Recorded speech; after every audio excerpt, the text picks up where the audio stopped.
గెలికింది మీరు కాబట్టి సమాధానం చెప్పాలి. మీరు బైబిల్లో మనుషులు వాళ్ళు నీలాగా నాలాగా అన్నం తిని చచ్చిపోయారు, దేవుళ్ళు కాదు దేవతలు కాదు. కానీ మీరు దేవుళ్ళు అంటున్నారే. బ్రహ్మ తన కూతుర్ని పెళ్లి చేసుకుని మనిషిని కన్నాడు, కన్నబెట్టిన పెళ్లి చేసుకుని, దానికి ఏం సమాధానం చెప్తారు మీరు? అది తప్పే కదా.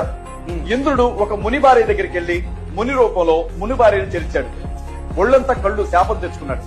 ఇంద్రలోకానికి అధిపతి కదా, తప్పే కదా, తప్పే కదా. నది పక్కన స్నానం చేస్తున్నటువంటి మునీశ్వరుల భార్యల దగ్గరికి వెళ్లి శరీరం మీద ఉండే బట్టలు తీసి శివుడు నాట్యం చేశాడు.